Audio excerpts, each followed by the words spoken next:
बिस्मिल्लाहिर्रहमानिर्रहीम। आज हमारे पास जो टॉपिक है हमारा वो है मेल रिप्रोडक्टिव सिस्टम। रिप्रोडक्शन में हमने ये 4 टॉपिक ही पढ़ने हैं। Mail reproductive system, female reproductive system, menstrual cycle, वो भी आउटकम में भी आया हुआ है, और फिर सेक्सुअली ट्रांसमिटेड डिजीज़, एड्स वगैरह, उसको पढ़ना है। तो ये छोटा सा ही तकरीबन हमारे पास ये टॉपिक बनता है। तो मेल रिप्रोडक्टिव सिस्टम का अगर शुरू करें तो सबसे पहले कंपोनेंट्स मेल रिप्रोडक्टिव सिस्टम के क्या होते हैं ये देखते हैं। कंपोनेंट्स, तो कंपोनेंट्स मेल रिप्रोडक्टिव सिस्टम के अगर देखें तो हमारे पास एक्सटर्नल जेनिटलिया पर मुश्तमिल होता है। एक्सटर्नल जेनिटलिया किस पर मुश्तमिल होता है? आगे तो पेयर ऑफ टेस्टिस पर मुश्तमिल होता है, जो बॉडी के आउटसाइड में पाए जाते हैं, सैक लाइक स्क्रोटम में। और इधर टेम्परेचर इनका क्या होता है? बॉडी से थोड़ा सा कम होता है, 34 पे होता है, और जो कि स्पर्म प्रोडक्शन के लिए ज़रूरी होती है।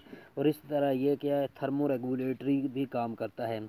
आगे मेल कापुलेटरी आर्गन होता है, एक्सटर्नल जेनिटलिया में आता है, जो कि स्पर्म्स को ट्रांसफ़र करने में मदद करता है रिप्रोडक्टिव ट्रैक ऑफ फीमेल में।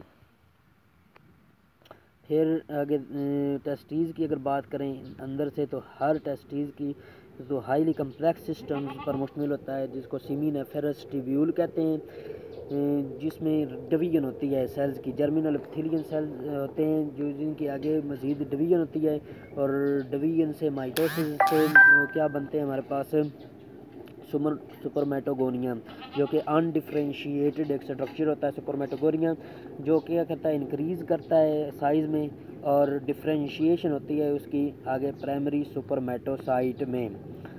प्राइमरी सुपरमेटोसाइट में उसके क्या होती है हमारे पास differentiation. Spermatogonia differentiate into primary सुपरमेटोसाइट्स।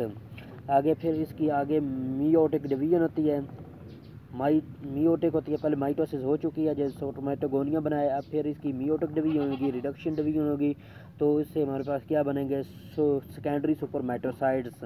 और फिर दूसरी हमारे पास जब मियोसिस 2 होगी तो उसमें हमारे पास क्या बनेंगे, सुपरमेटिड्स। सुपरमेटिड्स भी हमारे पास अनडिफ्रेंशिएटेड किस्म के होते हैं, जो कि हमारे पास डिफ्रेंशिएट होते हैं और मैच्योर स्पर्म बन जाता है। मसलन उनके पास आगे हेड और टेल और माइटोकॉन्ड्रिया और ये सारा कुछ अटैच हो जाता है। जब ये अटैच हमारे पास अटैच फॉर्म में आ जाते हैं तो हमारे पास मैच्योर स्पर्म कहते हैं। तो फ्लूइड भी, सर्टोली सेल्स भी होते हैं, जो कि रिप्रोडक्टिव सिस्टम में सेमिनिफेरस ट्यूब्यूल्स वगैरह में पाए जाते हैं, जो कि हमारे पास सक्रीट करते हैं एक लिक्विड, जो कि हमारे पास स्पर्म की प्रोटेक्शन में मदद करता है और उसकी नरिशमेंट में मदद करता है जब वो सेमिनिफेरस ट्यूब्यूल में होते हैं। आगे मज़ीद देखें, फिर आगे स्पर्म्स इधर से सेमिनिफेरस ट्यूब्यूल में जब पैदा हो गए हैं, फिर मैच्योर भी हो गए हैं, तो फिर आगे उनकी ट्रांसफ़र की बारी आएगी। Sperms are then transferred to the main duct. Main duct male reproductive system की मेन डक्ट में जाते हैं, जिसको क्या कहते हैं, वेज डिफरेंस। वेज डिफरेंस जब शुरू होती है टेस्टिस से, तो ये क्या कि हाईली कन्वोल्यूशन बनाती है, कन्वोल्यूशंस, और उसको क्या कहते हैं, कन्वोल्यूटेड एपिडेडिमस। एपिडेडिमस कन्वोल्यूशन बनाती हैं, उसको क्या कहते हैं, एपिडेडिमस। तो स्पर्म्स फिर आगे क्या होते हैं, पास करते हैं यूरेनोजेनिटल डक्ट, और फिर क्या करते हैं, मुख्तलिफ़ किस्म के आगे पैसेज से गुजरते हुए यूरेनोजेनिटल डक्ट से ऐसा रास्ता है जिसमें यूरिन भी और जेनिटलिया भी और सारा स्पर्म भी, वो सारा कुछ आता है। तो यूरेनोजेनिटल डक्ट से निकलते हुए फिर आगे हमारे पास क्या हो जाते हैं, ये सक्रीट हो जाते हैं। ये इधर डायग्राम दिखाई गई है, आउटसाइड दी बॉडी और पाए जाते हैं। तो स्क्रोटम में टेस्टीज आप फिर आगे एपिडेडिमस बनाती हैं, वेज डिफरेंस है। ये मेन रिप्रोडक्टिव ट्रैक है, ये हमारे पास मेन जो है सिस्टम है वेज डिफरेंस। वेज डिफरेंस से फिर आगे मूव करते हुए स्पर्म्स आते हैं हमारे पास, यूरेन हमारे पास इधर कहाँ सीमिनल वेसिकल से गुजरते हैं, सीमिनल वेसिकल आगे सक्रीशन फ्रुक्टोज की इनमें सक्रीट करेंगे। तो आगे फिर एजैकुलेटरी डक्ट में, यूरेनोजेनिटल ट्रैक में ये हो जाती है इनकी एजैकुलेशंस, फिर प्रोस्टेट ग्लैंड होता है जो कि एसिड सिक्रीशन करता है, और बल्बो यूरेथ्रल ग्लैंड अटैच होता है रेनोजेनिटल ट्रैक के साथ साथ, जो कि हमारे पास इसको न्यूट्रलाइज करता है, इसकी पीएच को मेंटेन करता है। आगे स्ट्रक्चर देखें हम कॉपुलेटरी ऑर्गन का, तो पीनस आगे सबसे आगे वाला पास हमारे पास ऊपर वाली लेयर प्रोप्यूस, उसके नीचे ग्लैंस पिनस, और फिर कार्पस स्पोंजिसम्स अंदर वाली लेयर, और ऊपर वाली हमारे पास कार्पस कैवर्नोसम्स होती है।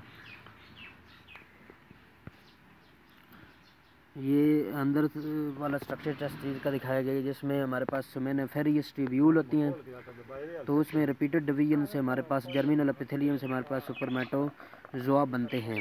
और ऊपर वाली मेम्ब्रेन क्या होती है, बेसमेंट मेम्ब्रेन, सेमिनिफेरस ट्यूब्यूल्स और इंटरस्टिशियल फ्लूइड्स, ये दिखाया गया है। ये फिर स्पर्म से कहाँ आते हैं, एपिडेडिमस में, एपिडेडिमस से आगे हमारे पास स्पर्म डक्ट में वेज डिफरेंस में ये मियोसिस दिखाए गए। सुपरमेटोसाइट जब बनते हैं तो उनमें मियोसिस होती है, मियोसिस 1 और मियोसिस 2 के ज़रिए से हमारे पास सुपरमेट्रिड बनते हैं। सुपरमेट्रिड हमारे पास आगे स्पर्म में डिफ्रेंशिएट हो जाते हैं। तो सेमिनिफेरस ट्यूब्यूल के दरमियान हमारे पास इंटरस्टिशियल सेल्स भी होते हैं। इंटरस्टिशियल सेल क्या करते हैं, सेक्रीट करवाते हैं हमारे पास टेस्टोस्टेरोन्स। ये सेमिनिफेरस ट्यूब्यूल के दरमियान में पाए जाने वाले इंटरस्टिशियल सेल से टेस्टोस्टेरोन बनता है, जो कि हमारे पास मेल हार्मोन है, जो कि रिप्रोडक्शंस और sexual characters of male second को प्रोड्यूस कराता है, सेक्सुअल कैरेक्टर्स ऑफ मेल्स को मेंटेन रखता है। फिर यहाँ पे ये बात भी याद रखनी है कि सुपरमेटोसाइट्स अगर हमारे पास डिप्लॉयड स्ट्रक्चर होता है और सुपरम हमारे पास अप्लाइड स्ट्रक्चर होता है, सुपरमेटिड हमारे पास अप्लाइड स्ट्रक्चर होता है। अगर हम सुपरमेटोसाइट्स अगर हमारे पास एक हों तो फिर उसकी आगे मियोसिस होगी। मियोसिस के ज़रिए से दो, मियोसिस 1 और मियोसिस 2 में होते हुए हमारे पास कितने स्पर्म बन जाएंगे, 4 स्पर्म। इस तरह अगर 50 हो तो 200, ये वाला काउंट भी याद रखना है, अक्सर आता रहता है इस किस्म की मरूजी सवालात में कि अगर हमारे पास सुपरमेटोसाइट इस तरह हो तो मियोसिस 2 के बाद कितने हमारे पास सेल होंगे और मियोसिस 1 के बाद कितने हमारे पास सेल हैं, वो सारा कुछ जो है इधर वो भी याद रखना है हमने। आगे दूसरा टॉपिक जो हमारा है वो है फीमेल रिप्रोडक्टिव सिस्टम्स। फीमेल का रिप्रोडक्टिव सिस्टम पढ़ना है हमने। तो फीमेल का रिप्रोडक्टिव सिस्टम हम इसके भी सबसे पहले हम कंपोनेंट्स पढ़ते हैं। कंपोनेंट जिस तरह हमने पढ़े थे मेल रिप्रोडक्टिव सिस्टम के, तो फीमेल में हमारे पास ओवरीज हैं जो कि बॉडी कैविटी में पाई जाती हैं। फीमेल रिप्रोडक्टिव सिस्टम का सिस्ट ऑफ ओवरीज, फिर ओवरीज से हमारे पास ओविडक्ट्स होती हैं, यूट्राइन ट्यूब होती हैं, फिर अगर हमारे पास यूट्रस होती है और एक्सटर्नल जेनिटेलिया जो कि सरफेस और वजाइना पर मुश्तमिल होती है। पेयर ऑफ ओवरीज होती हैं, 2 पेयर, जैसे पेयर ऑफ टेस्टीज होते हैं तो पेयर ऑफ ओवरीज होती हैं जो कि कहाँ पाई जाती हैं, बॉडी कैविटी में। Germ layer, germ cells, germinal epithelium के सेल्स जो होते हैं वो रिपीटेड हमारे पास उनकी क्या होती है, डिवीजन होती है। हमारे पास माइटोसिस होती है, तो हमारे उनके पास हमारे पास क्या बनते हैं, ओवोगोनिया। ओवोगोनिया हमारे पास बनते हैं जो कि हमारे पास फिर आगे माइटोटिकली माइटोसिस के ज़रिए डिवाइड करते हैं प्राइमरी ओवोसाइट में। मतलब पहले भी ये डिप्लॉयड है ओवोगोनिया भी प्राइमरी ओवोसाइट में हमारे पास, फिर माइटोसिस हुए तो ये भी क्या हमारे पास हो गया डिप्लॉयड। ये ओवोगोनिया हमारे पास एक फोलिकल सेल में क्या होते हैं, क्लोज होते हैं। फोलिकल सेल में, फोलिकल में क्लोज होते हैं और फोलिकल से ही रिलीज़ होते हैं हमारे पास। फिर प्राइमरी ओवोसाइट में आगे जाकर प्राइमरी ओवोसाइट में हमारे पास मियोसिस होती है, मियोसिस 1 और मियोसिस 2। सबसे पहले तो मियोसिस 1 की अगर बात करें तो अप्लाइड सेकेंडरी ओवोसाइट बनते हैं और फर्स्ट पोलर बॉडी बनता है। अगर सेकेंडरी मियोसिस शुरू हो जाती है लेकिन वो अभी तक मेटाफेज में ही होती है। सेकंड मियोटिक डिवीजन जो है हमारे पास मेटाफेज तक जाती है, जो भी मेटाफेज में ही होती है तक के स्पर्म आ जाता है और वो हमारे पास क्या करता है, इसको फर्टिलाइज कर देता है जाइगोट को।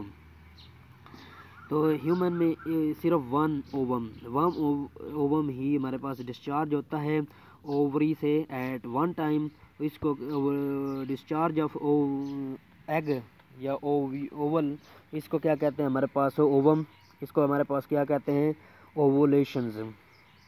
ये नीचे रिप्रोडक्टिव स्ट्रक्चर दिखाया गया है। 2 हमारे पास ओवरी होती हैं और फोलिकल में हमारे पास एग्स ओवा होते हैं। तो इनमें प्राइमरी ओवोसाइट बनते हैं ओवोगोनिया। ओवोगोनिया से हमारे पास डिवीजन होती है माइटोटिक डिवीजन, तो प्राइमरी ओवोसाइट, और फिर मियोटिक डिवीजन सेकेंडरी ओवोसाइट और फर्स्ट बोलेबर्डी, और सेकंड मियोटिक डिवीजन मेटाफेज 1 तक हो जाती है। फिर जब वो सक्रिय हो जाते हैं हमारे पास उनकी fertilization proximal part of oviduct में होती है। इधर प्रॉक्सिमल पार्ट ऑफ ओविडक्ट में ये इस जगह पर प्रॉक्सिमल पार्ट ऑफ ओविडक्ट जो है ना, इस जगह पे कहीं होती है हमारे पास फर्टिलाइजेशन। मसलन सुपर्म इधर से इधर आते हैं, इधर आके हमारे पास जाइगोट बनता है, फिर वो यूट्राइन ट्यूब से होता हुआ हमारे पास कहाँ आता है, यूट्रस में, और उधर वहाँ क्या हो जाता है, प्लांट इम्प्लांट हो जाता है।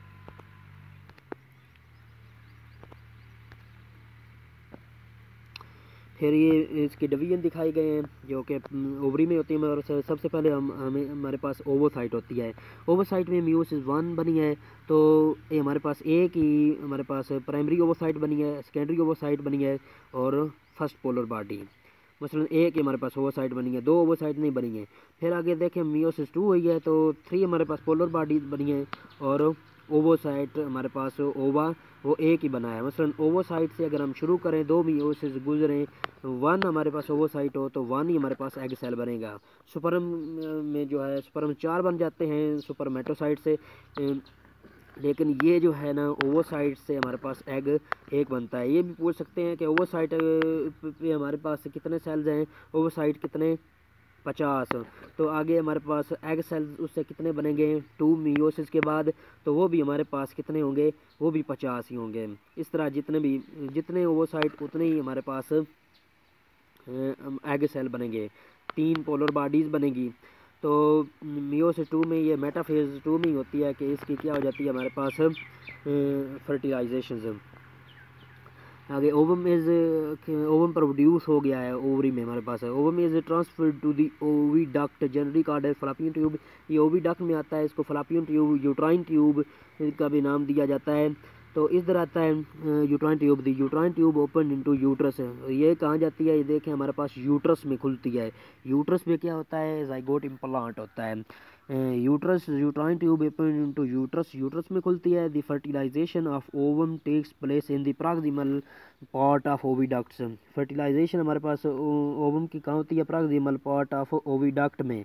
और ये कई किस्म के एमसीक्यूज में आया हुआ है, कई किस्म के इम्तिहानात में आया हुआ है। और एम डी कैट के पीछे हम पास पेपर देखें तो कई दफ़ा ये एमसीक्यू आया हुआ है कि फर्टिलाइजेशन हमारे पास ओवम की कहाँ होती है, तो प्रॉक्सिमल पार्ट ऑफ ओविडक्ट में। फर्टिलाइज्ड ओवम जाइगोट होता है, वो फिर आ जाता है यूट्रस में, फिर उसको इम्प्लांट कर दिया जाता है, कंसीव्ड कर दिया जाता है। तो फिर आगे वो मज़ीद डेवलपमेंट करता है, फिर डेवलपमेंट के बाद ग्रोथ करता है।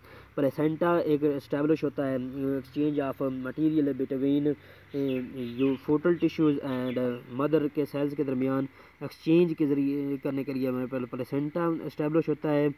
कार्बोहाइड्रेट, डाइजेस्टिव फूड्स और वेस्ट प्रोडक्ट की एक्सचेंज के लिए हमारे पास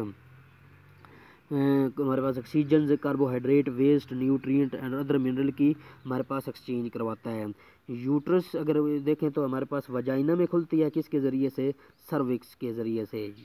फिर यूरेथ्रा एंड वजाइना जो हमारे देखें फीमेल में, तो ये इंडिपेंडेंट, इसकी अलग-अलग ओपनिंग होती है। मसलन यूरिन और रास्ते से आता है, और हमारे पास ओवा या वजाइना वो हमारे पास और रास्ते से जाता है। ये हमारे पास फीमेल रिप्रोडक्टिव सिस्टम भी हो गया। अब हमारे पास आगे बढ़ते हैं फीमेल रिप्रोडक्टिव साइकिल या यूट्राइन साइकिल, ये हम पढ़ते हैं फीमेल रिप्रोडक्टिव साइकिल।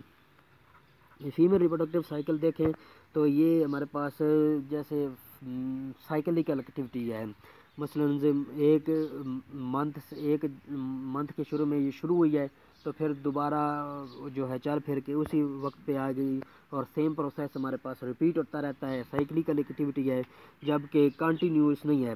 तो जबकि मेल में स्पर्म प्रोडक्शन जो है हमारे पास कंटिन्यूस होती है, प्यूबर्टी से लेकर हमारे पास एंड डेथ तक जो है ना हमारे पास जाती है। और ये वैसे भी कोई 45-46 साल तक रहती है, फिर वो मेनोपॉज हो जाता है कंप्लीट, इसका जो है ना एंड हो जाता है। एंड ऑफ रिप्रोडक्टिव साइकिल को मेनोपॉज कहते हैं। तो इसको अगर देखें हम फीमेल रिप्रोडक्टिव साइकिल में, the female production of egg cyclic activity, ये साइक्लिक एक्टिविटी होती है, जबकि मेल्स में हमारे पास क्या होती है, कंटिन्यूसली हमारे पास गमीट्स जो हैं वो क्या होते हैं, रिलीज़ होते रहते हैं, जो कि प्यूबर्टी पर शुरू होते हैं और थ्रू आउट दी लाइफ हमारे पास चलते रहते हैं। ह्यूमन फीमेल्स की अगर बात करें, पीरियोडिक रिप्रोडक्टिव साइकिल्स 28 डेज़ में तकरीबन यह मुकम्मल होता है। एंड इन और इसमें स्ट्रक्चर एंड फंक्शन बाथ में, रिप्रोडक्टिव साइकिल में स्ट्रक्चर भी तब्दीलियाँ आती हैं और उसके फंक्शन में भी तब्दीलियाँ आ जाती हैं। ये सारी तब्दीलियाँ हम आगे जाके पढ़ेंगे। It is called the menstrual cycle, menstrual cycle कहते हैं। और इसको 4 फेजेज़ में हमारे पास डिवाइड किया जाता है, जो कि सारे फेजेज़ हमारे पास मेंस्ट्रुअल साइकिल होते हैं। ये ओवरी में भी साइकिल चलता है, ओवेरियन साइकिल्स, और हमारे पास यूट्रस में भी ये साइकिल चलता है, यूट्राइन साइकिल्स दीज आर। और ये हमारे पास कौन से ग्लैंड की सक्रीशन से होते हैं, पिट्यूटरी ग्लैंड और गोनेडोट्रोफिक ग्लैंड की सक्रीशन से हमारे पास ये रेगुलेट होता है। प्राइमरी स्टेप की अगर बात करें, जब पिट्यूटरी ग्लैंड होती है, जब प्यूबर्टी आती है फीमेल पर, तो पिट्यूटरी ग्लैंड हमारे पास कौन सी सक्रीशन करता है, pituitary gland follicle stimulating hormone release करता है, जो कि क्या करते हैं, मैच्योरेशन ऑफ फॉलिकल को के लिए ज़रूरी होती हैं। और कई के बहुत ज़्यादा फॉलिकल बनती हैं, लेकिन उनमें से एक ही फॉलिकल आगे जो है ना कंटिन्यू करती है, प्राइमरी ओवोसाइट बनाती है, जबकि दूसरी फॉलिकल्स एक प्रोसेस फॉलिकल एट्रेशिया के ज़रिए से डिजनरेट जाती हैं। One of the follicle continue to grow with the primary oocyte while the rest break down by the degenerative process known as follicle atresia. इस डिजनरेटिव प्रोसेस को क्या कहते हैं, फॉलिकल एट्रेशिया।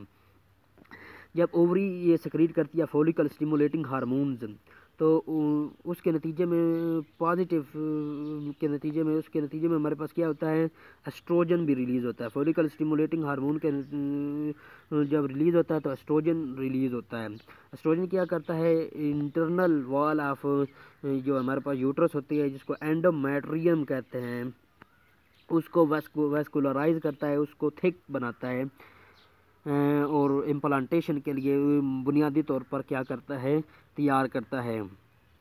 और दूसरी तरफ हमारे पास फॉलिकल स्टिमुलेटिंग हार्मोन्स, जिसने इसकी सक्रीशन कराई थी, उसको क्या करेगा, ये ख़त्म करवाएगा या इनहिबिट करेगा। जब फॉलिकल स्टिमुलेटिंग हार्मोन डिक्रीज़ होने लग गया है और एस्ट्रोजन हमारे पास इंक्रीज़ होने लग जाता है, तो हमारे पास ये क्या होता है, पिट्यूटरी ग्लैंड से ल्यूटिनाइजिंग हार्मोन LH हार्मोन जो है हमारे पास वो रिलीज़ होता है। LH हार्मोन ओवोल्यूशन कराता है। ये भी बड़ा इम्पोर्टेंट पॉइंट है कि एवोल्यूशन हमारे पास कौन सा हार्मोन कराता है, तो luteinising hormones from the follicle, the release of ovum from the follicle करवाता है। द फॉलिकल सेल जब होते हैं रिलीज़ करते हैं एग, तो फॉलिकल सेल केस में कन्वर्ट हो जाता है, मॉडिफाइड स्ट्रक्चर होता है, स्पेशल स्ट्रक्चर कार्पस ल्यूटियम में। कार्पस ल्यूटियम हमारे पास क्या करता है, येलोइश ग्लैंडुलर स्ट्रक्चर होता है, जो कि प्रोजेस्टेरोन सेक्रीट कराता है। प्रोजेस्टेरोन हमारे पास हमने पीछे भी पढ़ा है, पीछे चैप्टर में कोऑर्डिनेशन कंट्रोल में, कि ये वेस्कुलराइजेशन कराता है, इम्प्लांटेशन के लिए ज़रूरी होता है, प्रेगनेंसी को मेंटेन रखता है। तो हमारे पास एंडोमेट्रियम पर ये सपोर्टिव इफेक्ट होता है, तो एंडोमेट्रियम को ये स्पॉन्जी एंडोमेट्रियम को ये सपोर्ट करना शुरू कर देता है और वेस्कुलराइज बनाता है। दिस हार्मोन डेवलप द मेट्रियम को डेवलप करता है and make it receptive for implantation of zygote, और जाइगोट की इम्प्लांटेशन के लिए इसको रिसेप्टिव बनाता है, प्लेसेंटा फॉर्मेशन में मदद करता है। अगर फर्टिलाइजेशन नहीं होती है तो कार्पस ल्यूटियम हमारे पास क्या करता है, डीजनरेट होना शुरू हो जाता है, कार्पस ल्यूटियम ख़त्म होना शुरू हो जाता है। तो कार्पस ल्यूटियम जब ख़त्म हो गया तो फिर प्रोजेस्टेरोन की सक्रीशन वो ख़त्म हो गई, प्रोजेस्टेरोन की सक्रीशन हमारे पास ख़त्म हो गई, एंडोमेट्रियम पर जो सपोर्ट मिल रही थी प्रोजेस्टेरोन से वो भी ख़त्म हो गई। तो ये हमारे पास क्या करना शुरू हो जाते हैं, ब्रेक डाउन करना शुरू हो जाते हैं, जिसकी वजह से हमारे पास ब्लड और डेब्रीज हमारे जो होते हैं वो क्या होते हैं, रिलीज होते हैं। इस रिलीज़ को हमारे पास क्या कहते हैं, मेंस्ट्रुअल साइकिल्स। और इस तरह ये हमारे पास क्या होता है, मेंस्ट्रुअल साइकिल जो है कंप्लीटेड होता है, और दूसरे आगे नेक्स्ट साइकिल में ट्रांसफ़र करने के लिए तैयार हो जाता है। ह्यूमन मेंस्ट्रुअल साइकिल की अगर बात करें तो ये 28 डेज़ में, पहले भी हम पढ़ चुके हैं, रिलीज़ होता है। लेकिन ये वेरिएशन आती रहती हैं, ये हर इंडिविजुअल में आगे आगे वेरिएशन आती रहती हैं, डिस्टर्बेंस में और मेल न्यूट्रिशन में। और एक ही इंडिविजुअल जब मुख्तलिफ एजेस में होता है अपनी लाइफ में, तो उसमें भी हमारे पास ये रिप्रोडक्टिव साइकिल में चेंजेस आती रहती हैं। और ये कभी साइकिल अपनी जो है एवरेज दिनों में मुकम्मल नहीं होता है, आगे पीछे या वेरी करता रहता है। 28 से ज़्यादा हो जाता है, 28 से कम हो जाता है। एंड और कंप्लीट स्टॉप जब हो जाता है तो इसको क्या कहते हैं, मेनोपॉज। और जब पहला होता है हमारे पास रिप्रोडक्टिव साइकिल, उसको क्या कहते हैं, मीनार्की, जो कि इधर नहीं है लेकिन ये इम्पोर्टेंट पॉइंट है कि स्टार्ट ऑफ रिप्रोडक्टिव साइकिल उसको क्या कहते हैं हमारे पास, मीनार्की। मेल नरिशमेंट और इमोशनल डिस्टर्बेंस, ये भी इसको वेरी कर सकती हैं वक्त के साथ साथ। मेल नरिशमेंट और इमोशनल स्ट्रेस, ये मेल रिप्रोडक्टिव साइकिल अफेक्ट कर सकती हैं, जिससे वो 28 दिनों में अपने नॉर्मल मिकदार में, नॉर्मल दिनों में हमारे पास मुकम्मल नहीं होता है। आगे एक मजीद बॉक्स में लिखा गया है ओस्ट्रोसाइकल्स रिप्रोडक्टिव साइकिल, ये ना आल मैमल में होता है एक्सेप्ट ह्यूमन में नहीं होता।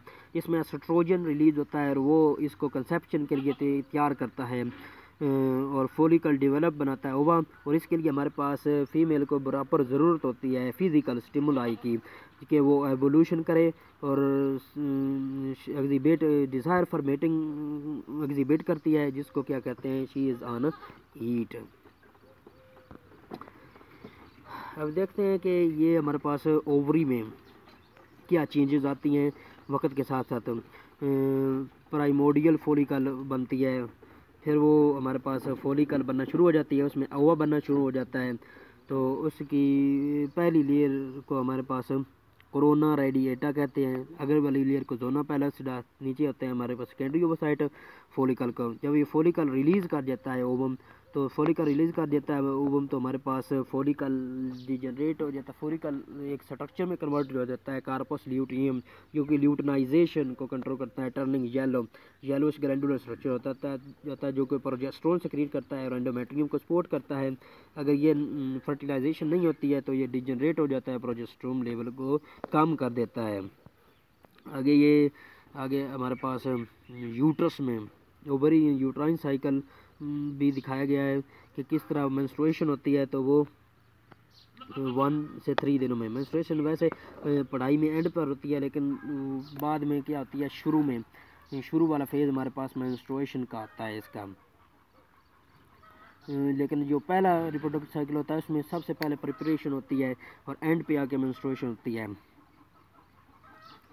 फिर उसके बाद हमारे पास प्रोलिफरेटिव फेज होता है, जो कि हमारे पास 14 दिनों पर मुश्तमिल होता है। और 14 दिनों के बाद फिर हमारे पास क्या होता है, रिलीज़ होता है, ओवोल्यूशन होती है, जो कि सेक्रेटरी फेज़ के शुरू में। और जब सेक्रेटरी फेज़ आता है तो हमारे पास वो कार्पस ल्यूटियम बन चुकी होती है, वो सक्रीशन शुरू हो जाती है इधर हमारे पास प्रोजेस्टेरोन की। सेक्रेटरी फेज़ में ल्यूटियल फेज़ भी इसको कहते हैं, और इसमें हमारे पास प्रोजेस्टेरोन हमारे पास पीक पर होता है। फिर आगे डीजनरेशन शुरू होती है, रिलीज़ ऑफ सेकेंडरी ओवोसाइट ओवोल्यूशन होती है। तो ये जब ओवोसाइट होती है तो थिकनिंग होना शुरू हो जाती है वाल की, यूट्रस की, क्योंकि प्रोजेस्टेरोन सेक्रीट होता है। अगर हम इन दोनों को देख लें कि कब यूट्रस साइकिल जा रहा है, कब हमारे पास ओवेरियन साइकिल हो रहा है, तो हम क्या कर सकते हैं, डिटरमाइन कर सकते हैं कि कब हमारे पास प्रेगनेंसी होगी। Uterine cycle in human involve the preparation of uterine wall to receive the embryo. ये फर्टिलाइजेशन अक्कर, जब फर्टिलाइजेशन अक्कर होती है तो ये हमारे पास यूट्राइन वॉल को तैयार करता है। आपको पता है जैसे प्रोजेस्टेरोन रिलीज़ होता है। अगर दो साइकिल को कंपेयर किया जाए तो हम ये डिटरमाइन कर सकते हैं कि प्रेगनेंसी मोस्ट लाइकली हमारे पास कब होती है। बर्थ वाला पोर्शन हमारे पास नहीं है, टेस्ट ट्यूब बेबीज़ वाला भी नहीं है, सेक्स ट्रांसमिटेड डिजीज़ है, उसमें एड्स है हमारे पास ज़्यादा इंपॉर्टेंट, एड्स जो कि हम पढ़ेंगे प्रोकैरियोट्स में इंशाल्लाह। अब इसके की दूसरी बीमारियां भी तीनों पढ़ लेते हैं, कुछ ना कुछ शायद फ़र्क पड़ जाए, शायद इस तरह से आ जाए, लेकिन चांस नहीं है। गनोरा एक बीमारी है जो कि ग्राम पॉजिटिव बैक्टीरियम नसीरा गनोरा से होती है। ये भी वैसे जब होता था कई दफ़ा, ये भी एमडी कैट में ये आया होता है, और ये कि इसको अफेक्ट करता है म्यूकस मेम्ब्रेन में, यूरेनो जेनिटल ट्रैक की म्यूकस मेम्ब्रेन को, और न्यू बॉर्न बेबी जब इन्फेक्टेड कैनाल से गुजरता है तो उसको इन्फेक्शन हो जाता है। कौन सा इन्फेक्शन? सीरियस आई इन्फेक्शन होता है। It is highly contagious through the sexual contact से ये होती है। साइफिलस हमारे पास स्पायरोचीट से होता है। ट्रैपोनीमियम पैलाडियम क्या होता है हमारे पास? स्पायरोचीट, ये भी पूछ सकता है। और ये किसकी वजह से होता है ट्रैपोनीमियम पैलाडियम? ये कई दफ़ा आया हुआ है एमडी कैट में। It damages the reproductive organs, eyes, bones, joints, central nervous system, heart, skin. Sexual contact is the major source of this dissemination. हमारे पास ये जॉइंट्स को भी, सेंट्रल नर्वस सिस्टम की, हार्ट को भी, स्किन को भी डैमेज करता है। It is herpes simplex type 2 virus. हमारे पास genital herpes simplex type 2 virus के ज़रिए से होती है। पहली दो हमारे पास क्या बैक्टीरिया के ज़रिए से होती है, गनोरा और साइफिलस। ये जेनेटिकल हर्प्स हमारे पास किसके ज़रिए से होती है? वायरस से। और ये भी सेक्सुअल कांटेक्ट के ज़रिए से फैलती है, और जेनिटल सोरनेस, अल्सर्स काज करती है। और इन्फेक्टेड प्रेगनेंट्स जो है वो मैंने उससे वायरस हमारे पास फैंट में मुंतकिल हो जाता है बर्थ के दौरान। इससे भी आई इन्फेक्शन और सेंट्रल नर्वस सिस्टम को भी ये अफेक्ट करती है। एड्स ये हम डिटेल में पढ़ेंगे प्रोकैरियोट्स में कि acquired immuno deficiency syndrome HI की वजह से होती है। प्रॉपर रिसेप्टर साइट होती है, CD4 रिसेप्टर साइट होती है। आगे इस रिवर्स ट्रांसक्रिप्टेज एंजाइम होता है जिससे रिवर्स ट्रांसक्रिप्शन करवाता है, और फिर हमारे पास ये कंबाइन हो जाता है, न्यूक्लियस में चला जाता है, और उधर हमारे पास DNA के होस्ट क्रोमोसोम के साथ ये हमारे पास इंटीग्रेट कर देता है। पहले अपना डिसइंटीग्रेशन होती है, फिर इसके आगे मज़ीद उसके साथ हमारे पास प्रोवायरस के तौर पर हमारे पास रहता है, और फिर उधर से इसकी ट्रांसक्रिप्शन और ट्रांसलेशन होती है, और प्रोटीन बनाता है, फिर ये बाहर निकल जाता है होस्ट के वो से। ये ज़्यादातर ह्यूमन को इफेक्ट करता है, हेल्पर टी लिम्फोसाइट को, जिसकी वजह से हमारे पास इम्यून सिस्टम कमज़ोर हो जाता है। Fever, pneumonia, rare vascular cancer, इस किस्म की बीमारियां, और डिटेल में हम इसको प्रोकैरियोट्स वाले चैप्टर में पढ़ेंगे।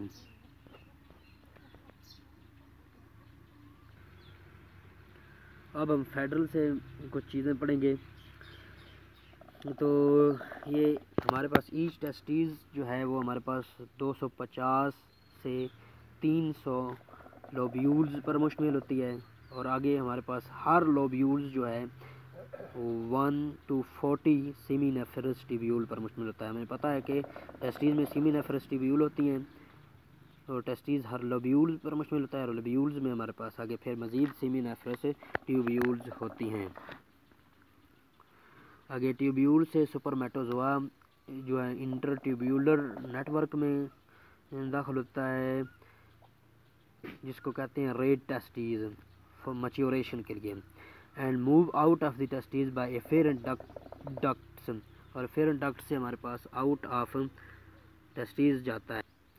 और प्रोडक्शन ऑफ हमारे पास स्पर्म जो है 35 डिग्री सेंटीग्रेड 35 डिग्री सेंटीग्रेड पर होती है, इसलिए स्क्रोटम में ये टेस्टीज होते हैं जो जहाँ के बॉडी टेम्परेचर से हमारे पास टेम्परेचर कम हो जाता है, और इस तरह ये फेवरेबल टेम्परेचर होता है। स्पर्म वो जब सेक्रीशन होती हैं, सेक्रीशन के साथ और वाइट स्टिकी सब्सटेंस और दूसरे हमारे पास हार्मोन्स जब उसमें रिलीज़ होते हैं, नरिशिंग सब्सटेंसेस, तो उसको सारे सिस्टम को क्या कहते हैं? सीमन। एक इजैकुलेशन में 2 से 5 मिलीमीटर स्पर्म्स हमारे पास क्या होते हैं? रिलीज़ होते हैं, जिसमें 20 to 150 मिलियन स्पर्म्स पर मिलीमीटर होते हैं। और ये इंटरस्टिशियल सेल्स में हमारे पास कौन से सेल्स होते हैं जो कि टेस्टोस्टेरोन रिलीज़ कराते हैं? Leydig cells. और उनको स्टिमुलेट कौन करवाता है? ल्यूटेनाइजिंग हार्मोन स्टिमुलेट करवाता है। उसको स्टिमुलेट करवाता है लीडिंग सेल्स को, और लीडिंग सेल हमारे पास टेस्टोस्टेरोन रिलीज़ करवाते हैं। और इनहिबिन हार्मोन्स जो मेल में होता है हमारे पास सर्टोली सेल्स से निकलता है और कंट्रोल करता है सुपरमेटोजेनेसिस को। टेस्टोस्टेरोन हमारे पास जो है वो हमारे पास इनहिबिट्स करता है ल्यूटिनाइजिंग हार्मोन्स को मज़ीद प्रोडक्शन से, और फोलिकल स्टिमुलेटिंग हार्मोन को। जब टेस्टोस्टेरोन की मिकदार ज़्यादा हो जाती है वो इनके प्रोडक्शन को इनहिबिट करता है, जब कम हो जाती है इनको रिलीज़ होते हैं फिर ये। और हमारे पास reproductive male role of female जो है वो हमारे पास कम्प्लेक्स है दैन मेल से, क्योंकि उधर कंसेप्शन होती है और उधर ज़्यादा जो हमारे पास रिएक्शंस होते हैं ज़्यादा वक्त के लिए होते हैं। ओवरी का आगे फिर हमारे पास लॉन्ग देखें तो 3.5 सेंटीमीटर लॉन्ग होती है और 2 से 3 सेंटीमीटर हमारे पास वाइड होती है। और यूट्रस हमारे पास कैसी होती है, इन्वर्टेड पीयर्स, जैसे कोई उल्टी हुई नाशपाती होती है, इस किस्म का स्ट्रक्चर होता है यूट्रस का। पेरीमीट्रियम जो हमारे पास है ऊपर वाली लेयर होती है इन फंडस में, यूट्रस की लाइनिंग में, तो ये आउटर होती है और थिन होती है। मायोमेट्रियम हमारे पास मिडल होती है और थिक होती है, मस्कुलर होती है, स्मूथ मसल पर मुश्तमिल होती है। और एंडोमेट्रियम तो इनर होती है और ये स्पॉन्जी होती है। सर्विक्स हमारे पास कभी कभी प्लग ऑफ म्यूकस के ज़रिए से हमारे पास ब्लॉक हो जाती है। वजाइना हमारे पास थिन वॉल्ड होती है और 8 से 10 सेंटीमीटर हमारे पास लॉन्ग होती है। एस्ट्रोजन का हमारे पास एंडोमेट्रियम पर क्या असर होता है, एंडोमेट्रियम हमारे पास वेलवेटी हो जाती है एस्ट्रोजन की वजह से और थिक हो जाती है, वस्कुलराइज हो जाती है। It make the thick cervical mucus thin and crystalline to facilitate the passage. Thick हो जाती है, क्रिस्टलाइन हो जाती है पैसेज को फैसिलिटेट करने के लिए, पैसेज वे को स्मूथ रखने के लिए। सेक्रेटरी फेज में हमारे पास यूट्राइन ग्लैंड जो होते हैं वो इनलार्ज हो जाते हैं, कोआइल और सेक्रीट ग्लाइकोजन्स न्यूट्रिशन और अदर न्यूट्रिशनल पार्ट्स हमारे पास सेक्रीट करवाते हैं। आगे इनफर्टिलिटी की बात करें तो प्रिसाइजली हम इनफर्टिलिटी को नहीं डिफ़ाइन कर सकते।